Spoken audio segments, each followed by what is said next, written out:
Jadi sebelum kejadian itu, malam H tsunami, saya diajak teman dari kampus untuk bermalam di Syakola.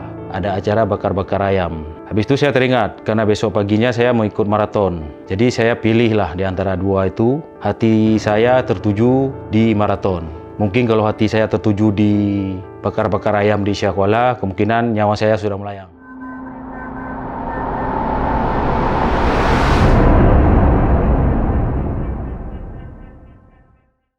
Assalamualaikum warahmatullahi wabarakatuh. Perkenalkan, nama saya Zulfa Sejahtera, umur 39, kelahiran Aceh Besar. Saya bekerja di BAS tahun 2021 sampai dengan sekarang, alhamdulillah. Awal cerita dari kejadian tsunami 2024, kita masa itu masih kuliah. Baru semester 1 di Abdullah. Tiba-tiba kita ada ikut daftar di maraton di Belang Padang yang disponsori oleh Dispora Aceh. Jadi semasa itu saya didaftar oleh rekan saya di Dispora. Jadi sebelum kejadian itu, malam H tsunami, saya diajak teman dari kampus untuk bermalam di Syakola. Ada acara bakar-bakar ayam. Habis itu saya teringat, karena besok paginya saya mau ikut maraton. Jadi saya pilihlah di antara dua itu, hati saya tertuju di maraton. Mungkin kalau hati saya tertuju di bakar-bakar ayam di Syakola, kemungkinan nyawa saya sudah melayang. Atau mungkin kita semua tidak kenal di BAS yang kita cintai ini. Berjalan di malam kejadian itu, saya masih simpang siur karena antara dua pilihan. Tapi hati tetap di ikut maraton. Langsung ke pagi harinya, saya jam 6:30 sudah berada di Belang Padang bersama dua teman. Jadi jam 7:30 kami langsung start maraton. Rutenya dari Belang Padang ke arah Stui. Disitulah gempa pertama kami rasakan. Di situ kami terhenti semua. Jadi kami lihat di atas, di langit, inilah dunia mungkin terakhir kali. Disitulah kami tidak tahu mau ngomong apa lagi, cuman yang ada di mulut kami istighfar dan sebagainya. Cuman itu. Habis itu saya teringat orang tua juga di rumah bagaimana. Selama beberapa jam sesudah gempa pertama itu, disitulah kami mulai lari maraton lagi karena kata panitianya gempanya sudah aman. Jadi kami lanjutkan lari maratonnya ke arah Nesu. Dari arah Nesu sampai ke Simpang Surabaya. Titik kejadiannya air laut naik, berarti kami berada di Simpang Surabaya mau menuju ke arah Jembatan Brawi. Disitulah katanya air laut naik, air laut naik. Jadi kami tidak semacam orang linglung gitu. Apa itu air laut naik? Sedangkan dalam benak pikiran kita air laut naik itu pasti gelombang di laut, di pantai atau di mana gitu. Pas sudah naik di jembatan, kami lihatlah di sungai itu, kemungkinan sekitar 2 cm lagi jebol tanggul itu. Disitulah berarti betul air laut naik. Kata teman, ayo kita ke Belang Padang dulu, kita ambil kereta dulu. Baik, kami melewati Kuta Alam. Dari Kuta Alam kami tidak tembus lagi ke arah Simpang 5, karena orang udah berdesakan lari ke arah untuk menyelamatkan diri semua ke arah Belang Bintang. Jadi terpaksa kami balik, tidak sampai ke Simpang 5. Disitulah kami stop mobil lebih-lebih. Di saat kami stop, mobil lebih-lebih itu tidak mau berhenti. Jadi terpaksa kami kejar dan kami lompat. Di dalam itu orang sudah nangis semua. Dan kami dalam mobil itu tidak banyak ngomong, cuman dalam hati pikiran, apakah ini Aceh sudah habis atau gimana, kita belum tahu. Perjalanan di dalam labi-labi tersebut, kami terjebak macet di kampus Abdul Tama. Di situ kami turun jalan kaki ke rumah. Sampai ke rumah orang tua sudah nangis-nangis, dikira kita sudah tinggal nama atau bagaimana, tapi alhamdulillah kita masih selamat. Ya, selang berapa menit kemudian lagi datang abang ipar dan dijemput saya mengambil sepeda motor di Belampadang. Jadi kejadian tsunami-nya berarti pas sekitar jam 9-an. Sekitar jam 9. Jadi dalam perjalanan kami lihat di Bundaran Lambaru karena kami mengambil rute Lambaru. Kami lihat mayat di depan PMI Lambaru, di depan ruko masih sekitar 5 atau 6 lah segituan. Jadi kami jalan terus sampai ke Simpang Jam. Disitulah kami dah tahu berarti air laut sampai ke Simpang Jam. Abang ipar tidak berani masuk ke area Belampadang karena airnya masih tergenang tinggi. Jadi beliau tunggu di Simpang Jam. Saya berjalan kaki ke arah Belampadang. Di situ saya berjalannya seperti rakit. Kita naik rakit. Cuma berpegang di satu kayu biar enggak salah masuk ke selokan. Di situ saya terfokusnya tetap mencari kendaraan saya. Sedangkan mayat dan berbagai macam puing-puingnya tidak terfokus lagi karena luar biasa banyaknya. Saya pas di tengah-tengah Belampadang, saya perhatikan arah ke Uleli. Di situ tembus dari Belampadang ke Uleli, tembus ke Belampadang. Cuma yang nampak putih semua, rata tanpa terhalang dengan beton-beton semua. Jadi saya jalan lagi sampai ke pertengahan Belampadang. Sampai di situ saya tidak bisa lewati lagi karena puing kayu-kayu sangat banyak sekali berhamburan di situ. Jadi terpaksa saya balik. Di situ saya masih ingat sekali sampai sekarang. Cuman yang ada nyawa di Belampadang itu yang masih berjalan cuman 3. Saya satu lagi tentara lagi minta tolong. Apakah dia masih selamat? Mudah-mudahan selamat. Dan satu lagi anjing di tengah-tengah Belampadang. Cuman itu semasa itu yang masih bernyawa dan masih bergerak-gerak. Yang lain rata dan sunyi tanpa ada kelihatan apapun. Jadi dari situ saya balik karena tidak bisa mendapatkan kendaraan saya. Jadi saya masih berjalan seperti di atas rakit berpegang di satu kayu. Di situ airnya masih tenggelam kita. Kalau kita turun langsung ke jalan, airnya tenggelam kita masih. Ya, cuman kita berpegang di kayu, berjalan di atas rakit gitu aja. Jadi waktu berjalan, kita lihat mayat luar biasa dan pernah terkejut juga di situ dengan mayat juga.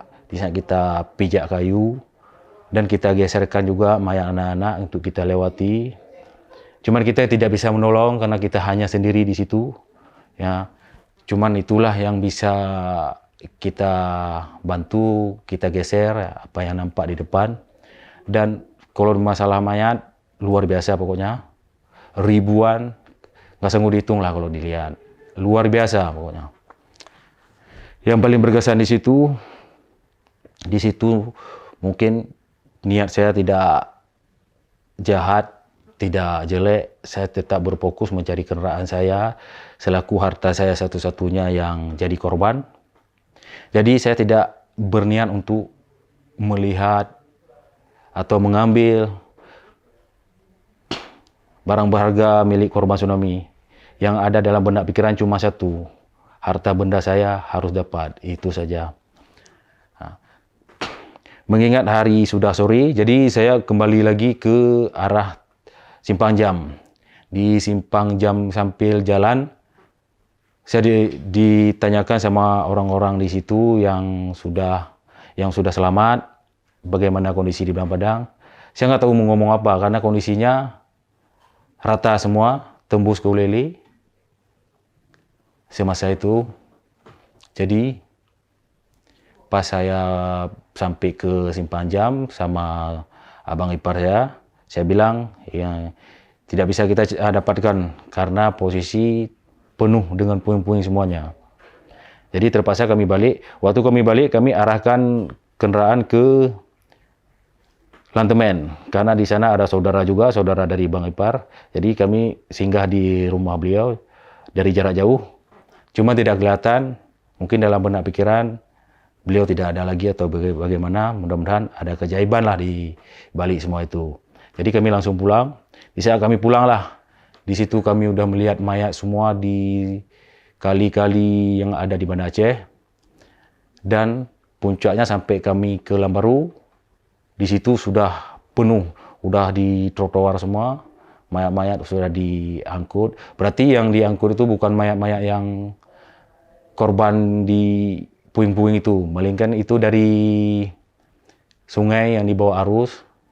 Mungkin di situ sampai ke rumah, dan saya di situ, sampai ke rumah 2 hari 2 malam kami tidak ada makanan di kampung. Padahal kami tidak ada kena tsunami di kampung kami. Cuman mengingat karena orang pengungsi sangat ramai, dan kami memilih, dan saya sendiri memilih untuk jadi penitia pengungsi, pengurus pengungsi, karena kami masa kejadian tsunami jadi terlibat dalam anggota Karang Taruna. Jadi pas kejadian itu kami langsung memburu bantuan dari bandara, karena ada teman juga yang bekerja di situ, jadi informasi cepat. Alhamdulillah, untuk bantuan pertama kami dapatkan dari pesawat dari Amerika. Itu langsung di koordinir sama kawan yang bekerja di bandara. Dari situ kami bawa pulang, dan terjadi perselisihan juga di tempat pembagian kami di Manasa, karena kita kan cuman pertama masuk bantuan. Jadi di situ kami betul-betul mengatur dan menjaga pengurus pengungsi sampai seminggu berikutnya. Di saat relawan dan NGO mulai turun, disitulah kami sudah mulai ringan sedikit.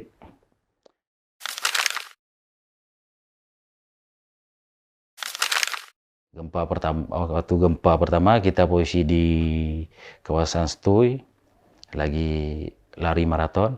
Itu kebayangnya dunia tidak ada lagi. Itu satu. Yang kedua, di saat kita mencari harta kita, saking banyaknya orang di Banda Aceh ini, cuman yang bernyawa di Belang Bedang cuma 3, termasuk saya.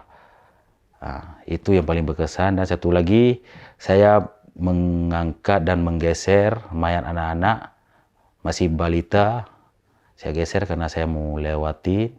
Nah, cuma itu yang paling berkesan. Dan satu lagi, di saat saya mau keluar dari Belang Padang itu, saya pernah terkejut sama mayat juga. Mayatnya tergeletak di atas pohon asam. Rambutnya terurai ke bawah. Saya kira itu busa, rupanya mayat perempuan. Jadi di situ terkejut juga karena posisinya rambutnya terurai ke bawah. Nah, jadi di saat kita terkejut, tapi kita kuatkan diri kita sendiri, karena ini adalah musibah. Jadi tidak perlu ditakutkan, karena musibah itu datang kapanpun, dimanapun.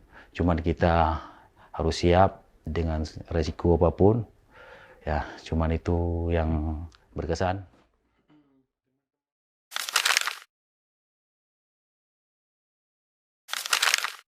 Kalau teman-teman maraton, yang korbannya yang juara 1 kalau tidak salah, karena posisi kami kan masih di pertengahan. Jadi yang sudah masuk finish, mereka sudah sampai di Belang Padang.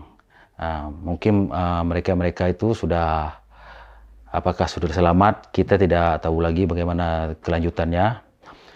Cuman dapat informasi katanya yang sudah sampai di finish, ada yang selamat, ada yang tidak, karena mereka cepat. Namanya atlet pasti kan cepat larinya. Kalau kita kan cuman ikut-ikutan gitu.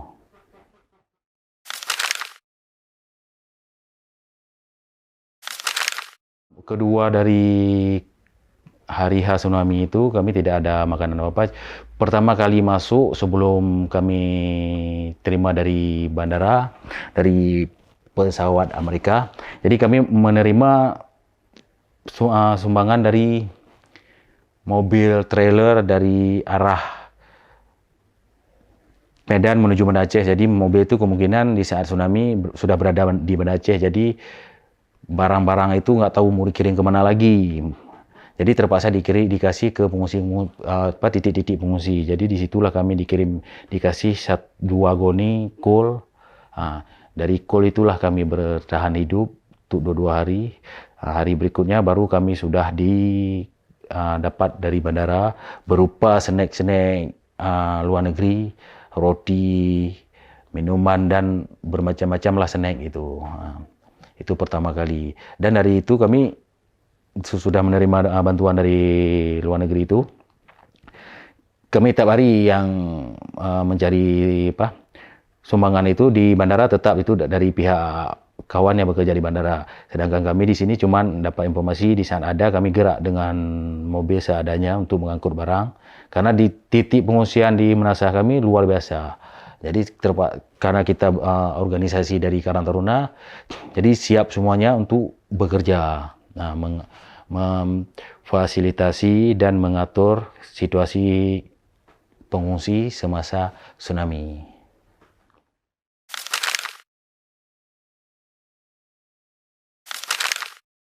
Mungkin anak-anak muda sekarang tidak merasakan dengan kondisi yang pernah kami alami dulu. Bagaimana pahitnya saat kejadian. Makanya yang pernah merasakan pasti trauma. Jadi yang tidak merasakan, mereka cuma mendengar cerita. Dari cerita itulah mereka mungkin hanya sekedar, hanya sebuah banjir biasa atau bagaimana. Tapi kenyataannya bukan seperti itu, yang seperti mereka itunya. Jadi kami harapkan ke depan untuk anak-anak muda Aceh bangkit, dan jangan lupa itu sejarah kelam yang pernah terjadi. Kita harus bangkit semua. Dan satu hal, kita saling menghargai, saling mengayomi sesama dari Sabang sampai Merauke. Karena tsunami itu terjadi, tidak kita tahu kapan akan terjadi, di mana. Kita waspada, kita wajib untuk waspada, ikhtiar kita. Mudah-mudahan dijauhkan semua mara bahaya tersebut dan dilimpahkan rezeki kita untuk kedepannya. Amin. Cuma itu saja.